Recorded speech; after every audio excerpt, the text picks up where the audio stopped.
Saudara, pandemi COVID-19 yang sudah berlangsung hampir 2 tahun tidak hanya meruntuhkan perekonomian, tetapi semakin menyulitkan angkatan kerja menemukan pekerjaan. Sementara jumlah angkatan kerja baru terus meningkat setiap tahun. Bagaimana dampak kondisi ini jika tidak teratasi dan sisi apa yang harus ditingkatkan pemerintah? Kita akan bahas bersama Peter Abdullah, Direktur Riset Center of Reform on Economics dan Direktur Riset Center of Reform on Economics Core, Peter Abdullah. Selamat malam, Bung Peter, dari Core. Iya, Bung Peter, itu data yang baru saja kemudian kita tampilkan, artinya bahwa selama pandemi memang ada penurunan dari penyerapan tenaga kerja, yang artinya adalah mencari kerja jauh lebih sulit saat ini. Bung Peter mungkin masih di mute ya, suaranya tidak terdengar. Sebenarnya sudah disampaikan tadi. Oh sudah, oke. Silakan, Bung Peter. Bahwasanya persoalan itu bahkan sudah terjadi sebelum pandemi, di mana persoalan yang terjadi adalah semakin menurunnya daya serap ekonomi kita, ya, menyediakan lapangan kerja untuk angkatan kerja kita. Dengan pertumbuhan ekonomi yang rata-rata 5%, ya, itu sangat tidak cukup untuk menyerap pertumbuhan angkatan kerja kita yang mencapai sekitar 3 juta per tahun. Dengan pertumbuhan 5%, itu kita hanya bisa menyerap sekitar 1.250.000 angkatan kerja setiap tahunnya. Berarti memang setiap tahun itu kita sudah tidak mampu menyerap pertumbuhan angkatan kerja. Tunggu sebentar, jadi dari 3 juta angkatan kerja hanya terserap 750.000. 1.250.000. Oh, 1.250.000 itu minoritas, artinya di bawah 50%. Kemana kemudian 1.750.000, kurang lebih begitu kan ya?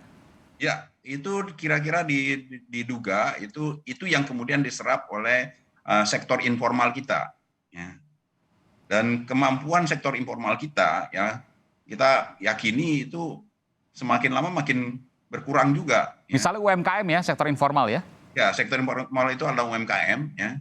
Mereka terserap di sektor informal, ya, dan itu kemampuan untuk menyerap dari sektor informal juga akan ada batasnya. Nah, inilah yang kemudian selalu kita sebutkan, kalau kita tidak bisa memperbaiki kondisi seperti ini, meningkatkan daya serap ekonomi, ya, dengan cara salah satunya dengan meningkatkan pertumbuhan ekonomi, maka kita akan mengalami bukan bonus demografi, tetapi bencana demografi. Iya, iya.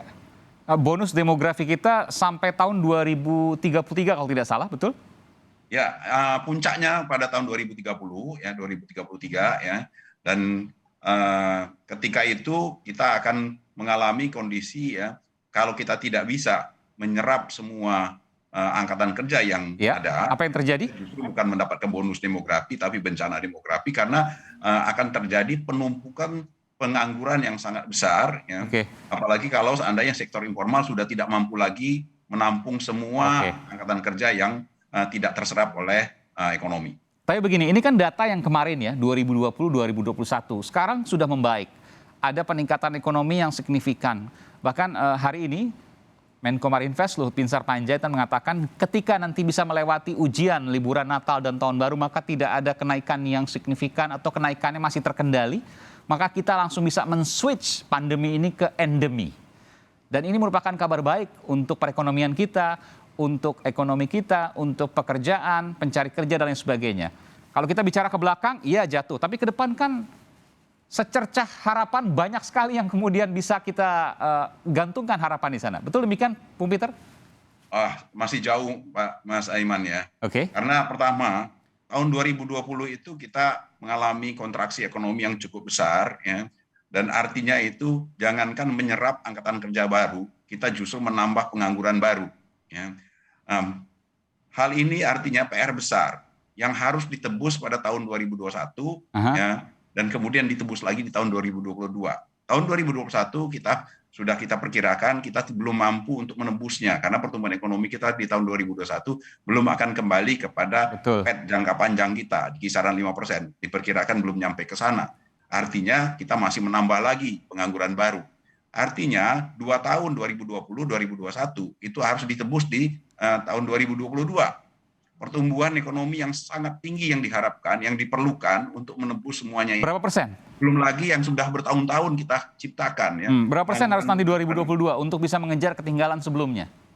Iya, jadi ini memang perlu sebuah terobosan besar ya, baik dari sisi penciptaan lapangan kerjanya dengan mendorong pertumbuhan ekonomi yang sebesar-besarnya, dan juga di sisi lain memperbaiki kualitas ya, karakteristik dari perekonomian kita.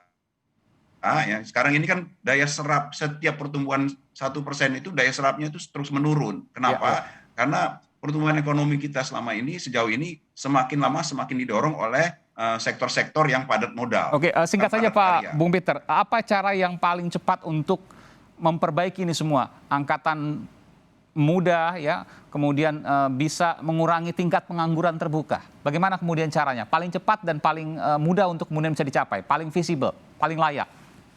Yang paling mudah, yang paling cepat adalah dengan meningkatkan pertumbuhan ekonomi dan memprioritaskan sektor-sektor yang padat karya. Itu yang paling mudah, bukan paling mudah, tetapi yang paling memungkinkan untuk kita lakukan dengan segera. Jadi dari pemerintah, proyek padat karya, dari masyarakat, UMKM, itu yang kemudian ditingkatkan. Jadi terserap banyak pekerjaan, terserap juga banyak pemuda, dan nanti itu akan mempercepat pertumbuhan ekonomi untuk pemulihan ekonomi selanjutnya. Begitu ya, Bung Peter ya? Baik. Ya, saya kira begitu. Oke, baik. Terima kasih Bung Peter Abdullah dari Direktur Riset Center of Reform on Economic Score. Terima kasih atas informasinya.